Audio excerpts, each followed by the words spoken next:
Reka ndabaramutse cyane ndabahe mwiriwe canke mwaramutse biravana no mu wese atumye muri kano kanya bose sanzwe kurikirana ino chaîne yanje Apo Business.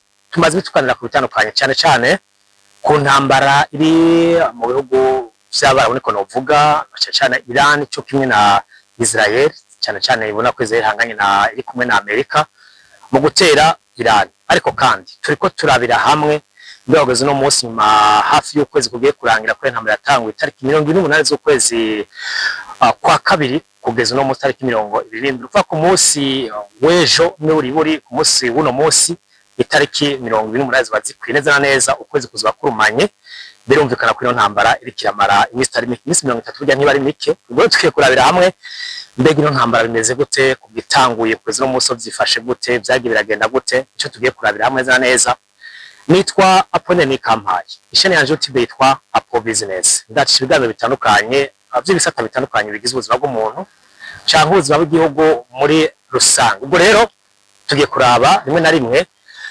hariho inzira canke umuhora ico bita BWABAYE.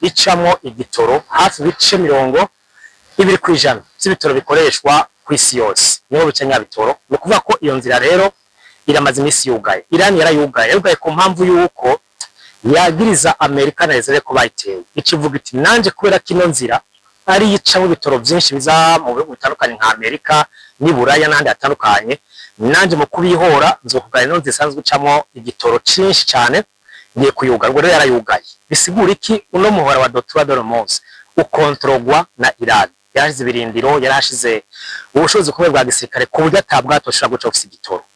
Ubwo rero kuvuga ko biramaze imisi biriko biramara imisi hagati aho umukuru asanzwe cyane uvuga ati umusirikare mukuru recommandeur asanzwe ajejwe igisirikare cyo mu mazi wa Iran yaraye agandaguwe. Birumvikana ko abategetsi bakomeza nabo nyene kwitaba Imana bakomeza kwicwa na Amerika cyane na Israel abategetsi ba Iran. Ubwo no kuvuga ko umutegetsi nabo nyene yitwa Reza Tangsiri nawe nyene yarayapfuye bisigura ko abategetsi abananya bitaba Imana nawe yari umuntu yari umuhasanzwe kubera ko yari asanzwe ari umukuru w'igisirikare banira mu mazi cy'igihugu ca Iran. Ubwo nawe yarayapfuye. Hagati aho Donald Trump yavuze ko ikingari yatutse imisi 6 yagahengwe kuri Iran yongeye ku imisi ubunaho yavuze ko ico kiringo acunguruje kugera ku itariki 6 z'ukwezi kwa kane kugira ngo Iran izobe yemeye kugura umuhora wa BWABAYE. Ntawe ziko bizoshoboka ariko agumyongera ku imisi nico tubona yongera ku imisi ntuzi ko ari ubwoba ntuzi ko ari iki ntuzi iri impamvu abikora ariko yongeye ku imisi ubunaho yagije itariki 6 z'ukwezi kwa kane kunyagwa canke zo kunyagwa. Reka tubirinde tuge turaba neza uko bimeze tuzogera tubona uko bimeze. Hagati aho rero nubwo Iran yugaye uno murongo uno muhora wa BWABAYE si wo nyine usanga ucamo igitoro hari imihora y'icamo igitoro yindi ibandanye ikora ariko nayo isi ifise amakenga ibihugu bimwe bifise amakenga yuko hamwe byoshika Iran kivira ko no muhora yindi nayo ishobora kuyugara hambavu ya BWABAYE no kuvuga ko isi muri rusangi izobenje mu kibazo cy'ubutunzi kubera ko bizo tumindi migabane y'isi nka Afrika Aziya n'ahandi hatandukanye Buraya n'abindi bihugu bindi bashobora kuborera igitoro burundu bigatuma economy mondiale iza kugira ikibazo. Nizo biko abantu bamwe bicura bati mbega none ko BWABAYE yugawe na Iran itabitoro bice muri kino gihe mbega hamwe byoshikanaho izi nzira zinzi zikugagwa ibizoshikana navyo bizoba ari ibi mbega Afrika yoyo izohava igira ibibazo ibintu neza ubona ko ari indi muhora wundi rero witwa BWABAYE nawe nyine usanzwe ari umuhora w'ucamo igitoro no muhora hagati ya Yemen na Afrika nawe ucamo igitoro ariko nawe nyene usanzwe ukontrolwa cyane n'abagwanyi bita Abahuti nabo babashigikwe cyane na Iran. Ntawe uzi kumanya rose Iran tubabwira ati ujya muhora rero ujya nzira ya BWABAYE nawe nyene yugare hamwe yugara rero umva ko uyu muhora warusanzwe ukanovuga ati ngira kamera ku mugabane wa Afrika wosanga Afrika yashikwe na bino bibazo ugasanga biraje kubera ikibazo Afrika n'ubundi n'ibindi bihugu bindi bisanzwe ko arungitiro muri no minsi gicamo no muhora wa BWABAYE nawo nyine hagati ya Yemen na Afrika. Ariko so muhora wonyine hari umuhora wundi witwa Canal de Suez nayo niyo mu Egypte, niyo muri Egypte. Ubwo nayo nyine cyamo igitoro muri no Misiri kirakora. Nta wuzi ko Iran uko ibandanye yumvira ibintu bitandukanye, amastrategie atandukanye kugira ngo irabe ko yo kwemeza Amerika cyangwa Israel cyangwa ibindi bihugu bindi bivuga biti nyabona habavye, reka tuje hagati cyane ntamara kuntu yorangira. Nubwo kurangira bitoroshe, ariko ino nzira nanyo ya Canal de Suez ya Egypte yashari kirakora muri no minsi.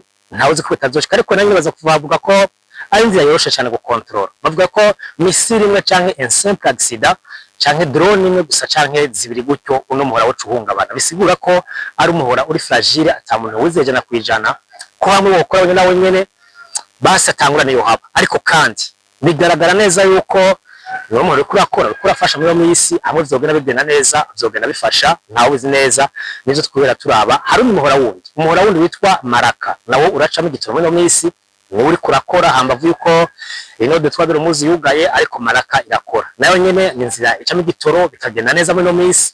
Nta wuzi ko Iran hamwe yoyumva nayo nyene bitazaba biteza ikibazo, bikabatera ingorane iri hagati ya Mali na Indonesia. Birumvikana ko iri kirafashe nk'ibintu bimwe byo muri Scandinavia ko nk'igitoro.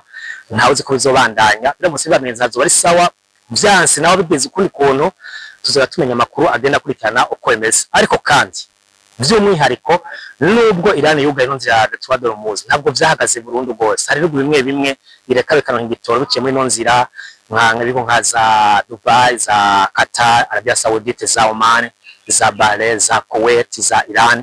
Bino bihugu baranegosia gato na Iran, kabareka bakagerageza bakoresha igitoro bakabihoza. Ariko Iran ivuga iti hihenzagira umuhora inzira ubwato nabo bugana muri Amerika, bugana i Buraya, bugana muri Israel. Ibihugu nk'izo byose avuga ati guceza ukuntu rero nzira ku buryo umuntu wese ucira ko ari umwasi atabwato bwo ashobora gucamo. Bisigura ko hari gubindi rero bigenda biganira na Iran, ikabareka bakarengana ubwato bwabo, n'abandi bavuga bati mwebwe ntimuhirahire ngo muracayo, ntibikunda niko bimeze. Ariko tugatumira bimwe biri kuragenda gute, no muhora ugurwa gute, birabandanya gute ntawo bizi. Ariko iboneka nuko Iran rero cikora mu kubandanya ivuga iti reka dufatire Israel, dufatire Amerika, twebwe ico dukora dufasha no muhora kugira ngo Amerika igire ikibazo c'ibitoro, kubera ko muri no minsi n'ibitoro byaraduze, byarazimbye, bigeze kure. Bisigura ko ibintu bandanya kononekara. Ariko reka turinde turanyene bizogenda biragenda, tuzigatumenya amakuru atandukanye, bizogenda byibazwa neza na neza. Reka nabashimire cyane abantu mwese mu kwino no buga gwanje Apo Business, ni kuntamira natumya tuganira ko, ariko byisizogera bimenyekana. Mwakoze mwese mu kwikana ikiganiro canje no chaîne yanje, mugire sabone batagira sabone, hanyuma dukomeze turaba byinshi turabira hamwe kumwezo bigenda neza. Mwakoze kwana nanjye tuzosubira.